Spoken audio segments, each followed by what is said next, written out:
This episode of UK Low Carb Podcast is sponsored by Deliciously Guilt-Free. Enjoy the show.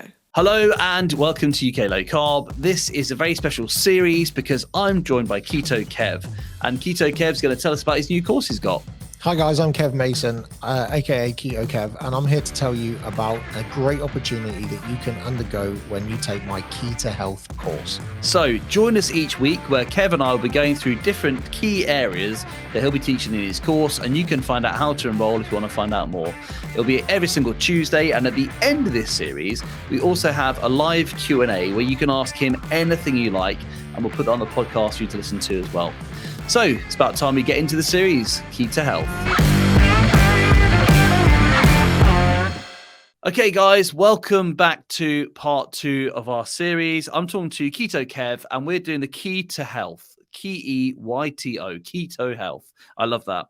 And last week we were talking about food. And okay, if you're watching the video version of this, you may notice Kev and I are wearing exactly the same clothes. It's not like we just had a really rough week and we haven't changed. We're just doing the recordings back to back.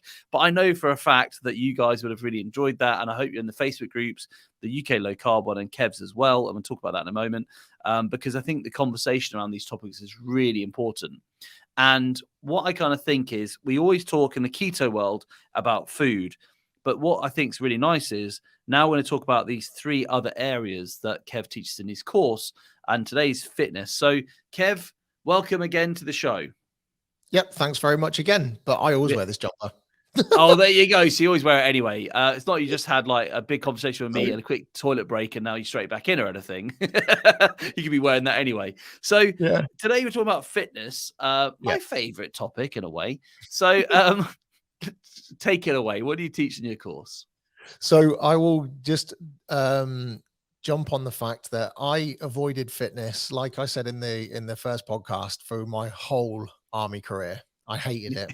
Which is impressive when you think you're in the army. Yeah, exactly. So, I gave up on fitness, and then for when I went keto or paleo first, I told myself we went to like a paleo convention, and there was some CrossFit there, and I was like, that's like the army that I used to hate. Man, I love that. And now you're paying for it. Take my money and let me join your gym. And yeah, now I pay for it.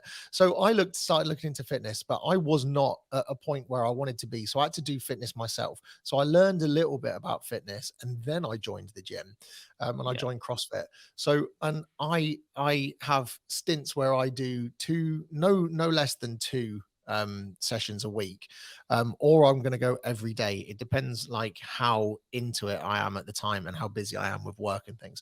But yeah, I touch on fitness and I go through basic things because I'm doing my course to be a personal trainer. I'm doing an online course, and I'm getting it backed up by my coach that's in the gym as well. So he's checking over things and giving me extra knowledge as well. So it's not just like a little online course and then, I have no knowledge. So it's getting backed up by a real fitness trainer.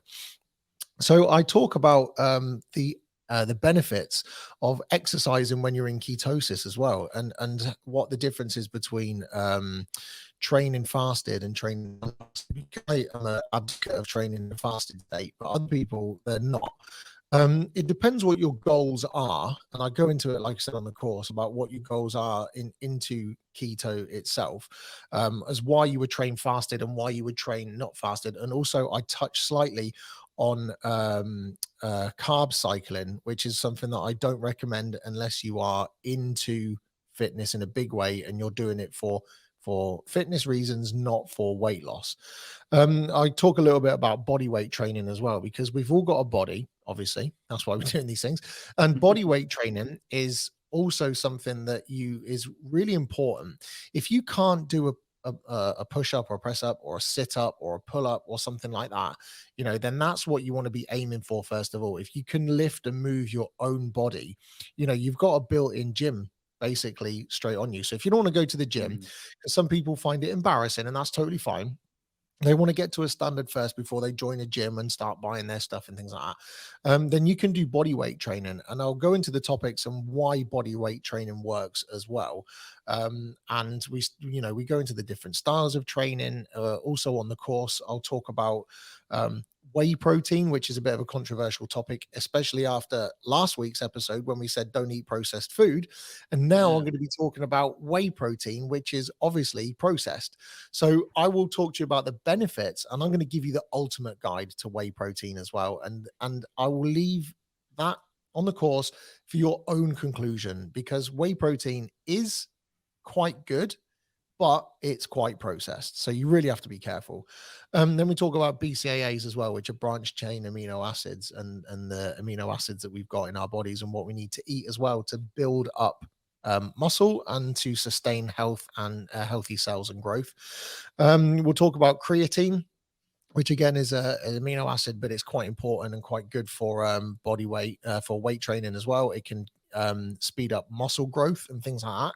Again, it's a processed product, so you have to take that with a pinch of salt. Then I go into how to improve your heart health around exercise as well. So I touch on these topics about resistance training, strength training, flexibility training, and stuff like that. Then my favorite topic that I talk about is how music affects the training that you're doing, and what type of music you listen to will affect the way that you train, whether you are in the mood for it or not. And we all know that music influences our mood.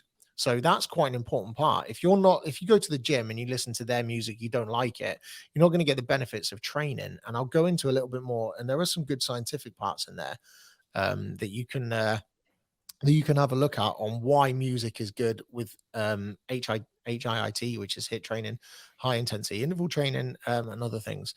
I'll give you a training plan as well. So a basic training plan for people that haven't, they're at the beginning, and then also a bit more into weight training and stuff like that. Talk about the 6 primal movements as well. The 6 primal movements, things like stretching, lifting, pushing, and pulling and stuff like that. Stretching, flexibility, we touch upon as well. And then like I said, then we've got a 14-day kind of plan. We talk about rest days because rest days are important. And that's pretty much it. Oh, and yoga we touch on because I like yoga. Well, all I know is I've done yoga once ever and I almost killed myself. So my wife last summer, because we've joined the gym and you get free classes, and I haven't been so much recently. I really want to, because when I do, I'm really in a good place. I love it there, absolutely love it. But I find the amount of time just is getting ridiculous. Seeing like kid pickups. My wife's PhD, run a business, but I want to make time for it because it is important. Anyway, so my wife last summer suggested we go to a yoga class. So I said, it's not really my sort of thing, but I'll do it because I'll try anything for the first time. We get there, and I couldn't believe these people, how fit they were. They're all like there on their hands with their heads above their ankles above their heads, kissing the buttholes, thinking, what the hell? This is not a natural position to be in. And the instructor very kindly, as we arrived, said, just to warn you, this class is a little bit dynamic. And I thought, oh, God, well, I'm not dynamic, so that's going to hurt. So I just basically was at the front of the class because, of course, like I was the last there. So they're like, that mat there is fine, where everyone can see me. And I just tried to do whatever I could. But I must admit, I was so impressed with how those people could move their bodies, stretch their bodies. It just showed you that I see my human body as an upright walking thing and a sitting thing. These people could do things with their bodies that I didn't know was possible. And I'm so envious. And I think it's something that I would really like to work on, yoga, for sure. Yoga's really cool. There was a guy I spoke about, I think it was on your podcast, I spoke about a guy in America called Drew Manning, and he done this program Back to Fit. And one of the people on that program was a yoga instructor. And he was like, I do yoga every day. And then he was like, bulges my, and I was like, Jesus, what? Yoga? Yeah. And then he explained yoga, and he's a friend of mine now, and I've been friends with him for 4 years, and he's an amazing guy. And he's I wouldn't call him a yogi or anything like that because he doesn't like these names, but he's the most amazing yoga instructor I've ever known in my life. And he's such an amazing, beautiful person. And he taught me that yoga is for men. Like, there you go. It's for men. Don't be thinking that yoga is feminine as well. It's not. It is super great for muscle building. Yeah, I love that. And actually, it's funny you said that, because you talk about body weight training. And I suppose that is a form of it, isn't it? The stretching, the movement, the pulling your body. You don't have to have any equipment, just a mat, a bit of a floor, and that's it. You're away. Yeah, 100%. Yeah, amazing. So basically, I'm going to just try and dive into some of those different topics, if I may. I've been writing furiously like some notes here. So about this body weight training, I think this is a really good idea, because there is always a bar to exercise if you want there to be, isn't there? But actually, this is not going to cost you a thing. Your body is made to do these things anyway. Gravity is provided for free, and you bring your body mass. So the two together, and you've got a workout. So what sort of bodyweight training do you recommend? Is like, to not grind your joints too much for somebody starting from absolute scratch. But what's a good sort of, I don't know if you do it in reps or you do it to a point of where you can't do any more. What do you recommend would be a few good things like push-ups and whatnot? Well, yeah, you can start with what I call like the basic primal test, which or the primal fitness test, which is basically comprised of push-ups or press-ups, whatever you want to call them, pull-ups, if you can do them as well, even if they're jump assisted, because we should be able to lift our own body weight and get it over, get it up at least. Sit-ups are good for you because you got to get up, you got to sit up, you've got to move, and you need those abdomen muscles. Everyone's got abs. When they turn around and say, "Oh my, I don't have any abs," you have got abs. It's just you can't see them yet. It's well concealed. You know what I mean? They're just hidden away a little bit. They just need a little bit more encouragement to come out. They'll be all right. You just got to treat them with a little bit more love. So you've got to do your sit-ups. You've got to take time to work on your ab muscles. You can't spot reduce fat, but you can spot build muscle. So that's the important thing to remember as well. Yeah. So doesn't matter how many sit-ups you do. If you do 1,000 sit-ups a day, your abs are going to be good, but you're not going to lose the fat on only that area. You can't spot reduce. I've tried it, so don't. Also squats, because you're going to squat up and down all day. You're going to pick things up. You're going to squat down, pick it up. You don't want to be like, oh, my back hurts, I can't get down properly, or lifting something that's too heavy, and do a back injury or something like that. And then also the plank is one that I add as well, because I think that you should be able to sustain some kind of a stiff position in there as well, and 30 seconds is not a long time. And then before you know it, you're doing it for 2 or 3 minutes and things like that. So those are the kind of the main exercises that I use to do body weight training. But the workout, like a typical workout for one day, could be like 10 squats, squat jumps. So jump with a squat, a plank, dare I say this word, 15 Russian twist sits. You can add twist sits to it. It's topical at the moment. So we'll go for twist sits. Things like, I won't say the next one, but give me an exercise that you used to do in PE at school and see if you can guess what this is on the next thing. And think of school PE. Yeah. Okay. School PE for me was take your top off, boy. It sounds a bit odd now. Hang on. Take your top off, boy, because there's no more bibs, and run around playing basketball, feeling really embarrassed trying to cover your nipples. That's the exercise I remember from my school days. But no, let's just see. Star jumps, I'd have thought. Yeah. Jumping jacks. Yay. There you go. 100% jumping jacks, because they're great as well. So jumping jacks, things like knees to chest as well. You used to do those in school PE lessons. And then you've got another one, which is, I add these kind of things in, which is Superman stretches, when you lie on your belly and you lift up your arms and your legs at the same time to create like a U shape in your body. And then it's down to like how many rounds you complete within the hour, how many reps you can complete, and then you should build up reps and time and stuff like that as it goes on. Absolutely love that. So that's what you can just do in your living room, in your garden. You don't have to have a gym membership for that at all. Do it with somebody else, or if you feel a bit nervous, do it by yourself. And I think that would be so much more beneficial than going on a treadmill from scratch and grinding your knees for an hour or however long you're on there for, which is what kind of people think they should be doing. But actually, that's really not, is it? This is going to work on your core strength, isn't it? Yeah, because if you are overweight, if you weigh like, I don't know, whatever stone, if you weigh 100 kilos and you go running, then all that's going to do is put damage on your knees. So that's it. And you're going to damage your knees and your back and your lower spine. And it's going to put undue pressure onto those points that you don't need it at. So, running is okay. There's nothing wrong with running. But if you're overweight and you need to lose body fat and get healthy, then don't run yet. Like, that's the worst thing you can do. And running's boring anyway, especially on a treadmill. I mean, you don't go anywhere. Yeah, it's awful, isn't it? I mean, I mean, gerbils and hamsters seem to enjoy it, but I think above that, no other mammal does. Now, about building the muscle, the spot building a muscle there, protein, of course, is an essential building block. Well, I mean, that is the building block for muscles, isn't it? And of course, we spoke about last week about animal proteins, and I kind of agree with you that animal proteins are important, and obviously eating steak and whatnot. Now, whey protein is animal protein, isn't it? But Yeah. you're talking about a bit of sort of supplementing with that potentially. Yeah. Can you just talk about that and why does that particularly work? Because if people don't know, when you have is it from the cream and the milk and you sort of like Yeah. make into yogurt, that layer of like water, that is the whey on top of the yogurt, isn't it? So it's something that's Yeah. kind of made from the milk, right?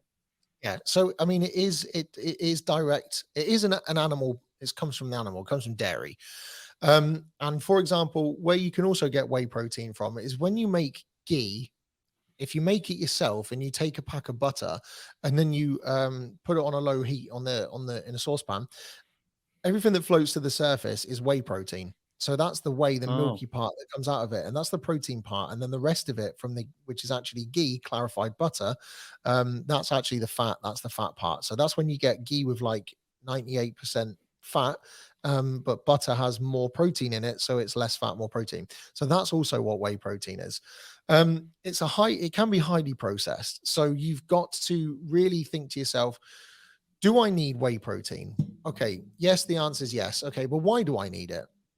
And the reasons why is because you are not physically able to eat the amount of protein that you need in your day to be able to build a substantive amount of muscle mass if you are looking at things like bodybuilding, weight training, strongman training, and those kind of things.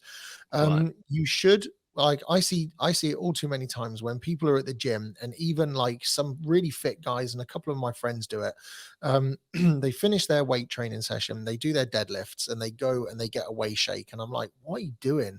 Like, you really don't have to drink that as soon as you finished. As soon as you finish Mm, training, you don't need to guzzle down a protein shake. Go and eat a dinner. And if you haven't like hit your protein macro for the day, then add whey protein to your day as well. Like, right. add it to as a supplement to hit your goal, rather than using it as a slim fast style drink or something like that. Yeah, I've actually seen that the bars in the gym tend to serve those milkshakes, and they've got sugar in them as well. I'm like, Yeah. ooh, that's nasty. You're Oh, really having just a milkshake from like McDonald's or something, but they put a bit of whey protein in it, so you know, hardly good for you. Just out of interest, then, so with the whey, is it better to have those things on like if you need to up your protein? That is, would you recommend it after the workout, before the workout, on the rest day? When is your muscle actually turning that protein into the actual new muscle mass?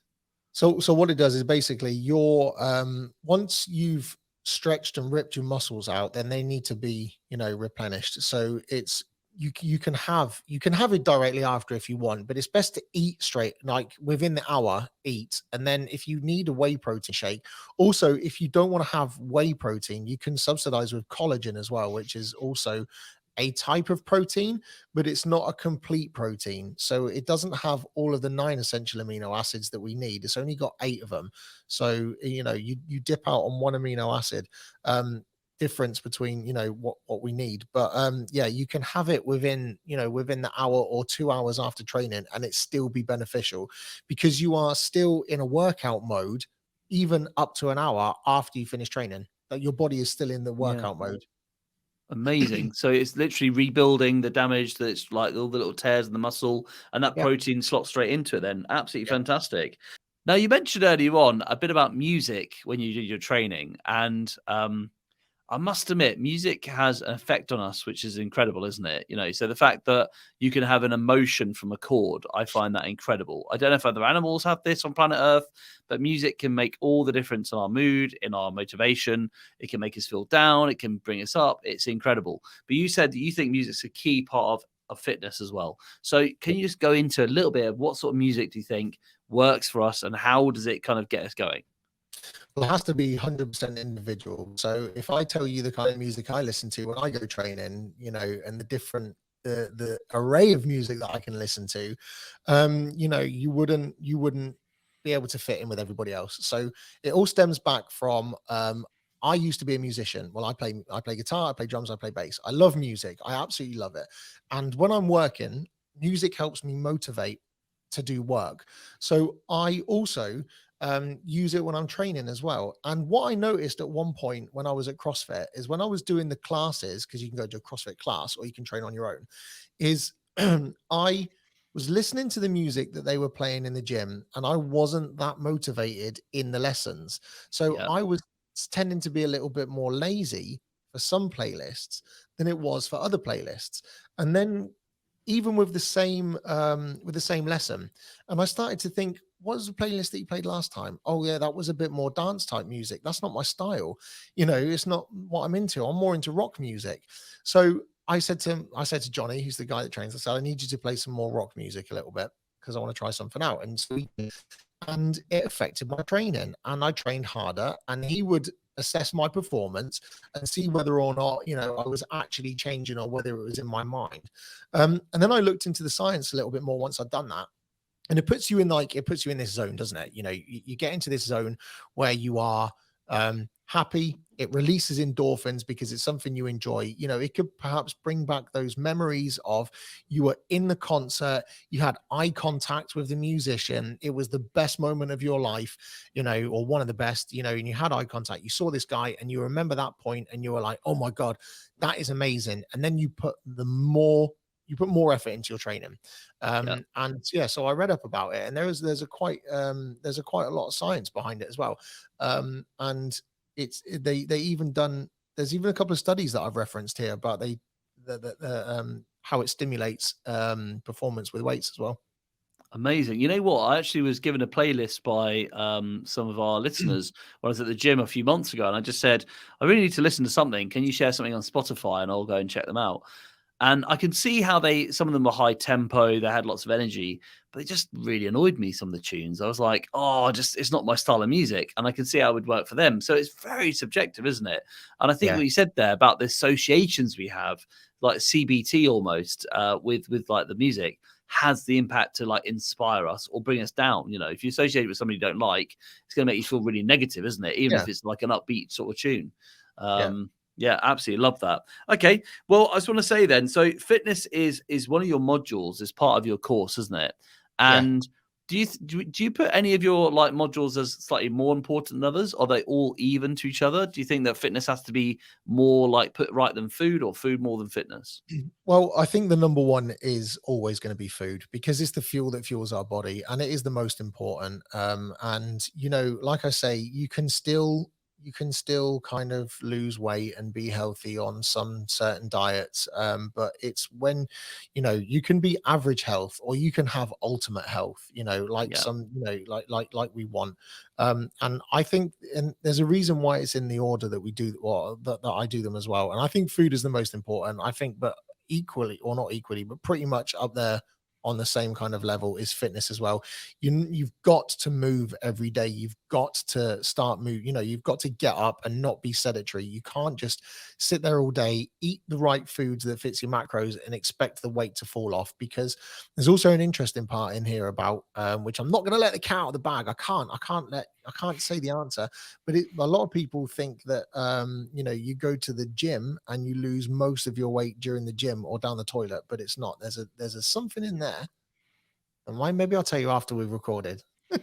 Okay, yeah, I think I know. I think I know what you're going to talk about, but I'm not going to say anything until after this. All I'm going to do before we finish today, though, is I've got a little anecdote about ghee. I mean, how kind of like Alan Partridge does that sound? But I've been buying from the local Asda here, like some ghee, and using it for cooking. I find it a really good fat for that. And I saw this other container that was there, and I thought, I'll try that because that's a new one on the market. Why not?